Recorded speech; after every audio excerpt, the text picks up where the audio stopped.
Hi folks, welcome back to the Hoard.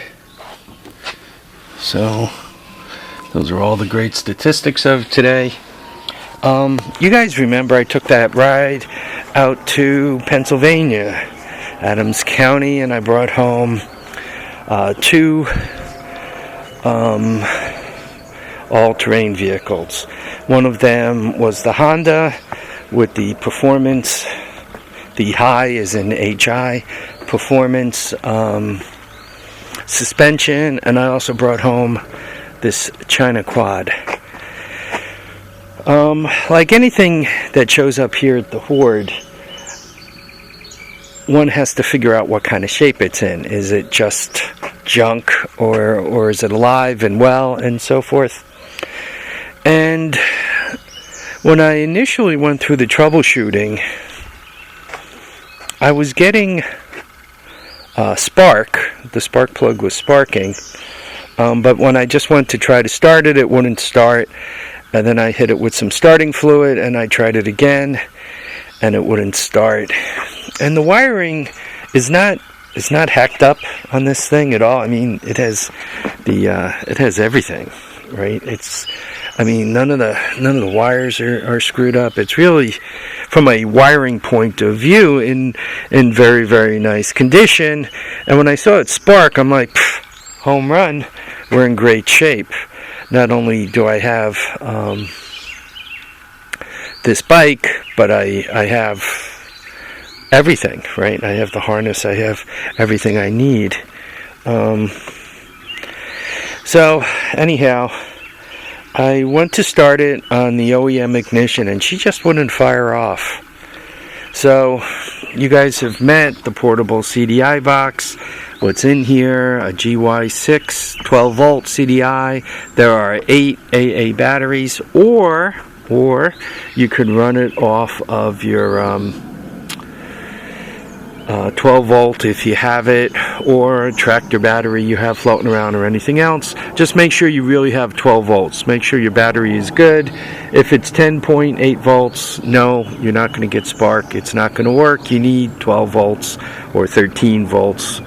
I probably wouldn't go much above 14 and a half, but you need your 12 volts, okay? So there's 12 volts, there's the GY6 CDI in here, and I also put a spark coil that's matched to the CDI. And once again, the red wire goes to the CDI pulse generator input, and the blue and white wire on the quad goes to the pulse generator. Green wire, ground, and I used black in the case of the portable ignition system because I didn't have any green alligator clips to cut up.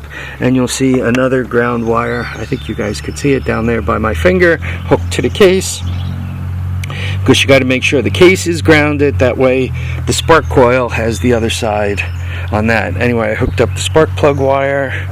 I noticed this just fell off. I need to set up the camera for a moment.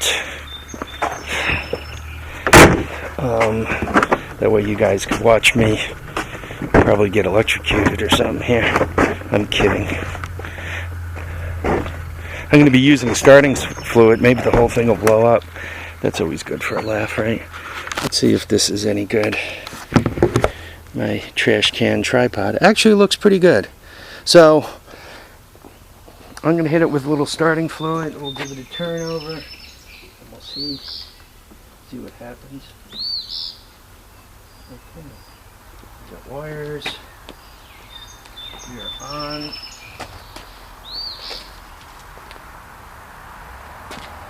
I'm going to hit it with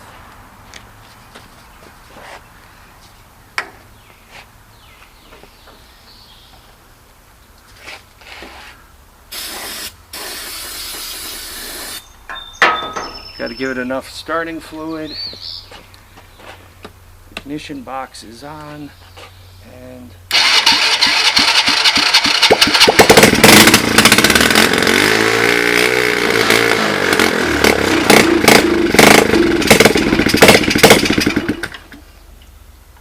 starts, and it smokes. So this is good news. I got a free quad that runs. You know what? Let's pop it in gear. And this time we'll see if the back axle turns. Give me one more second. Let's see if that's any good. Oops. Bring you right to the edge there. You guys can watch me try to blow myself up again.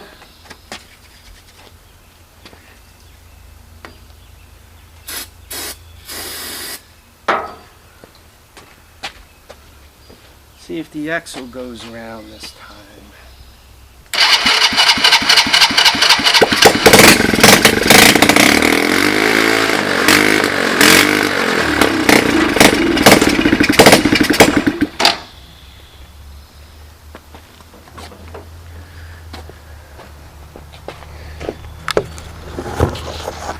Well, I saw the axle turn. Did you guys see the axle turn? You want to do one more? You want to do reverse? Let's try reverse.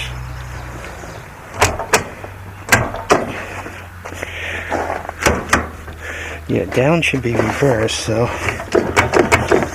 she seemed to go into gear. Let's see if reverse works. We'll do the whole hog today. That way there's no debate.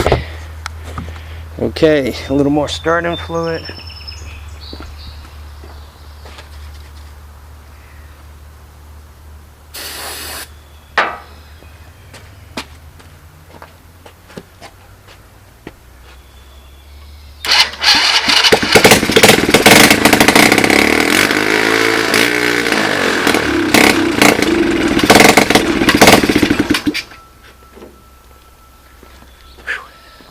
Got a little chooching going on, but not bad. It's not, the Lakota chooch is much worse. Much more smoke from the Lakota.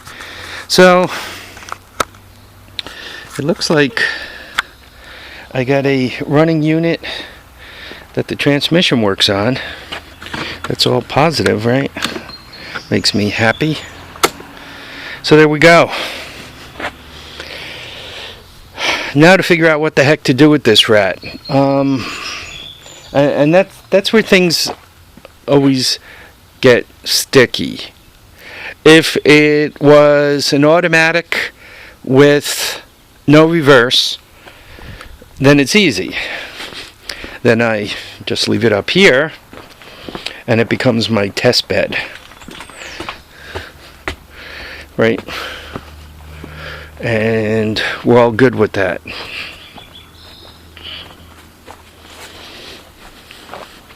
So there she sits. Whenever I have a carburetor to try or something else to do. Oh, that's what I did with the other carburetor. It's still on the bike. Anyway, whenever I have something to try out, a CDI box, whatever, this is my test bed, which is cool. Notice it's got 3-bolt wheels. The one in the driveway has 4-bolt wheels.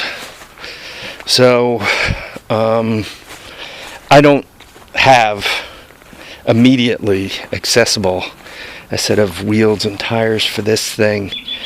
So I need that drives me to this guy. This guy's got 4-bolt wheels on it.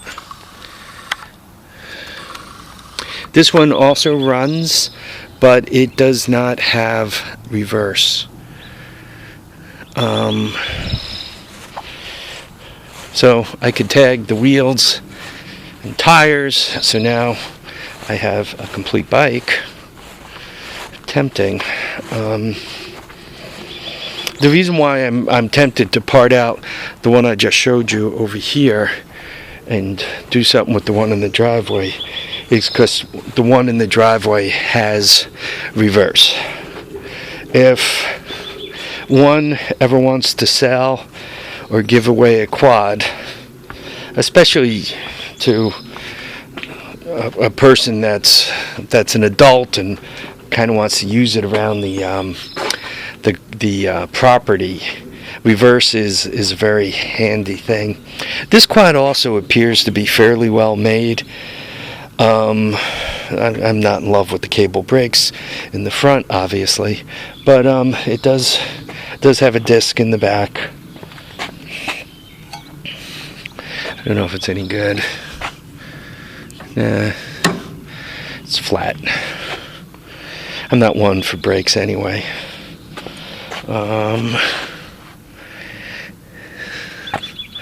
It's got a little bit of frame here.